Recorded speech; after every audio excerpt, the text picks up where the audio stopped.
Hello दोस्तों, स्वागत है आपके अपने चैनल एग्जाम मंत्र में, जहां पढ़ाई होती है आसान तरीके से। आज का टॉपिक है रेखीय गति के समीकरण। हम कम से कम समय में समाप्त करने का प्रयास करेंगे। आरआरबी ग्रुप डी के प्रीवियस ईयर के प्रश्न है जो यूथ कॉम्पिटिशन टाइम्स कृत बुक से है। तो चलिए शुरू करते हैं फर्स्ट प्रश्न के साथ। पहला प्रश्न है, स्थिर अवस्था से शुरू होने के बाद एक नाव सीधी रेखा में नियत दर से 3 मीटर सेकेंड इनवर्स 2 के त्वरण से 8 सेकेंड तक गति करती है। इस समय के दौरान नाव द्वारा तय की गई कुल दूरी बताना, डिस्टेंस। तो इसके लिए फॉर्मूला याद रहना चाहिए। s बराबर होता है, डिस्टेंस का सिंबल होता है s। डिस्टेंस या दूरी के लिए s सिंबल लगाते हैं, बराबर ut प्लस 1/2 AT²। आप वैल्यू पुटअप करेंगे तो 96 मीटर होगा। ऑप्शन सी आंसर होगा, ऑप्शन सी। नेक्स्ट क्वेश्चन है, निम्नलिखित में से कौन सा समीकरण वेग समय संबंध को दर्शाता है। यहाँ पे जो भी इक्वेशन दे रखी वेग समय संबंध को दर्शाता है, तो वेग समय संबंध को दर्शाता है तो ऑप्शन सी। प्रारंभिक वेग अंतिम वी, कैपिटल वी प्रारंभिक वेग, कैपिटल वी और बराबर यू प्लस AT। यू यानी प्रारंभिक वेग और वी यानी अंतिम वेग, और ए एक्सेलरेशन और T time.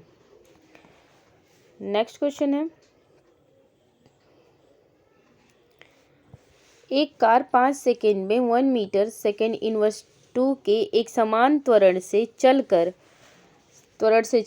5 metre second inverse 1 से 10 मीटर सेकेंड इनवर्स 1 की गति से चल रही है। इस समय कार द्वारा तय की गई दूरी, यहाँ पे दूरी निकालना है तो ऑप्शन 37.5 होगा आंसर। जैसा कि आपको फॉर्मूला साझा कर चुके हैं, s बराबर ut plus 1/2 AT²। Value put up करेंगे तो आंसर होगा 37.5।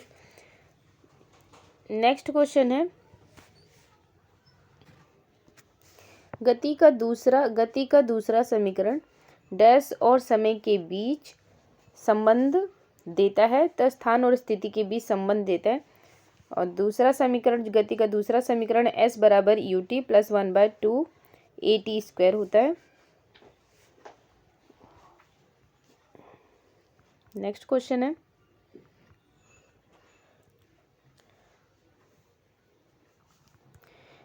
यहाँ पे आप ध्यान से देखेंगे तो गति का प्रथम नियम के लिए v बराबर u प्लस AT फॉर्मूला ध्यान रहे। गति के तृतीय नियम के लिए v² बराबर u² plus 2as formula important है, ध्यान रहे।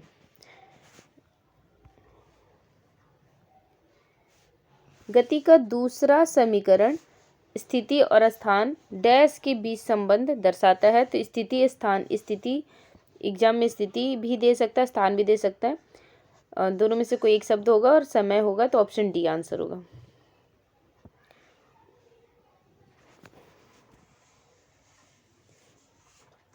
गति के समीकरण के संबंध में निम्नलिखित में से कौन सा गलत है, हमें गलत बताना है।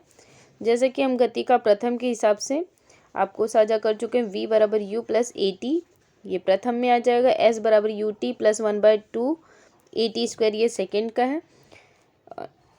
और 2as बराबर v² माइनस u², ये थर्ड का है। 2as u, ध्यान रहे यहाँ पे थोड़ा सा बस डिफरेंट है, u² माइनस v²। जहाँ पे पहले v² माइनस u² होगा वही ऑप्शन सही होगा, तो यानी u नहीं होगा, u वाला ये गलत साबित होगा, ठीक है। ध्यान रहे इस क्वेश्चनों में। 7th क्वेश्चन नंबर पे, यदि एक कार अपनी प्रारंभिक स्थिति यानी u से 20 सेकेंड में 144 किलोमीटर घंटा की गति तक समान रूप से त्वरित होती है तो ये कितनी दूरी तय करेगी। तो जैसा कि आप फॉर्मूला जानते हैं सभी, v बराबर u प्लस AT। एक्सलेशन यहाँ पे हम प्राप्त करेंगे एक्सलेशन प्राप्त करने के बाद फॉर्मूला गति के नियम का दूसरा फॉर्मूला s बराबर U T plus 1/2 AT square formula put up करेंगे तो आंसर होगा ऑप्शन ए 400 मीटर। एक बस विश्राम अवस्था से चलना शुरू करती है और एक नियत त्वरण से पहाड़ी से उतरती है। यदि 10 सेकेंड में 200 मीटर दूरी तय करती है तो त्वरण बताना है। जैसा कि आप सभी जानते हैं, त्वरण जो होता है वेग में परिवर्तन की दर ही त्वरण होता है, यानी एक निश्चित वेग से चाल से कोई गति हो रही है और उसमें अगर इस बढ़ाया जाए, वृद्धि किया जाए स्पीड में या कमी किया जाए तो उसे ही त्वरण कहा जाता है।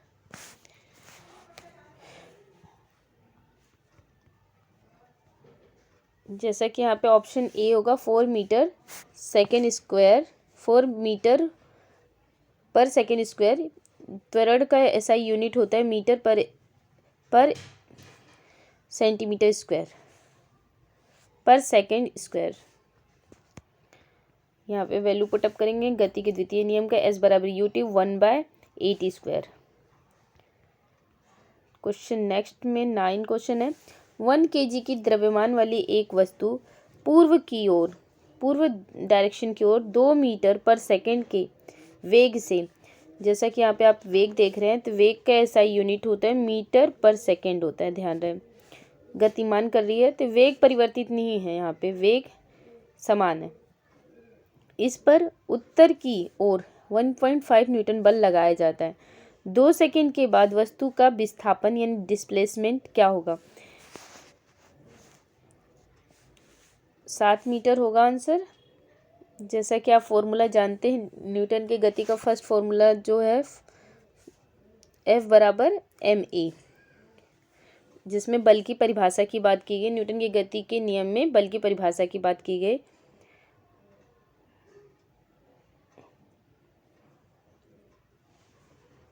न्यूटन की गति का द्वितीय नियम है। यहाँ पे विस्थापन या दूरी के लिए सिंबल s होता है बराबर U T plus 1/2 AT square. निम्न में से कौन सी स्थिति समय संबंध का समीकरण है? तो स्थिति समय संबंध का समीकरण न्यूटन की गति का द्वितीय नियम s बराबर U T plus 1/AT square, option D.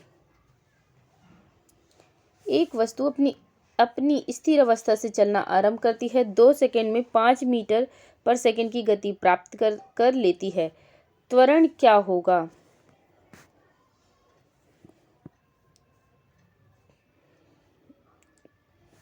त्वरण 2.5 मीटर पर सेकेंड स्क्वायर होगा। एक वस्तु अपनी स्थिर अवस्था से चलना आरंभ करती है तो प्रारंभिक जो वेग होगा वो u बराबर 0 होगा। अंतिम वेग जैसा कि 5 मीटर पर सेकेंड है। 5 डिवाइड बाय 2.5 आंसर होगा। नेक्स्ट क्वेश्चन है।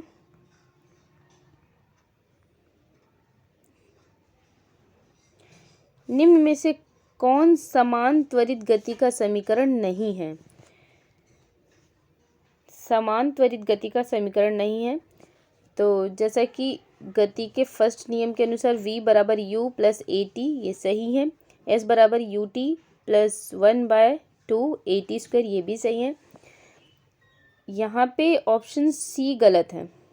यहाँ पे स्क्वायर भी नहीं दिया हुआ है, ये स्क्वायर होना चाहिए v के साथ भी u के साथ भी, यही मिस्टेक है। और ध्यान रहे u से पहले v होगा। जैसे अल्फ़ाबेट लेटर में u v आता है तो v नहीं, u नहीं लिखना है, पहले v होगा फिर u होगा। तो गलत यहाँ पे सी है।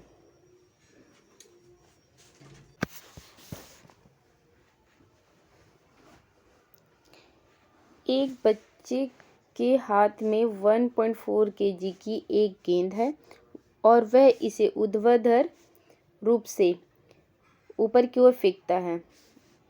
जहाँ उसका हाथ ऊपर की ओर 10 सेंटीमीटर उठता है और उसके हाथ से गेंद 2 मीटर सेकेंड इनवर्स 1 के ऊपरी वेग से निकल जाती है। बच्चे द्वारा गेंद को फेंकने के लिए लगाए गए स्थिर बल का मान, ऑप्शन डी होगा 5 न्यूटन। जैसा कि आप फॉर्मूला जानते हैं, v² बराबर u² प्लस 2as। इसी फॉर्मूले को अगर हम v², ये प्लस में इस साइड है तो इसको इस साइड ले आएंगे तो माइनस में हो जाएगा, 2as ऐसा भी हो सकता है। तो ये सारी चीज़ें ध्यान रहे। और क्वेश्चन नंबर 14 है, निम्नलिखित में से कौन सा समीकरण स्थिति वेग के संबंध को दर्शाता है? तो स्थिति वेग के संबंध को दर्शाता है ऑप्शन बी। स्थिति और वेग के संबंध को दर्शाता है ऑप्शन बी, 2as बराबर v² माइनस u²।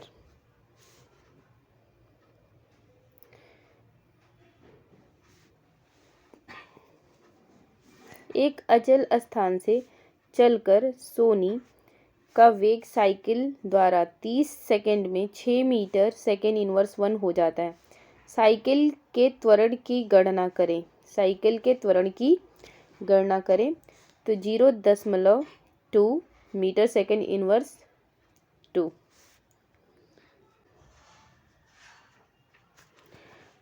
तो 15 क्वेश्चन यहीं पे समाप्त होते हैं। उम्मीद करती हूँ आपको ये वीडियो पसंद आया होगा। अगर मैं इस वीडियो के माध्यम से अगर आपकी थोड़ी सी भी मदद कर पाई हूँ तो चैनल को लाइक करें और आने वाली वीडियो को प्राप्त करने के लिए चैनल को सब्सक्राइब करना ना भूलें। धन्यवाद।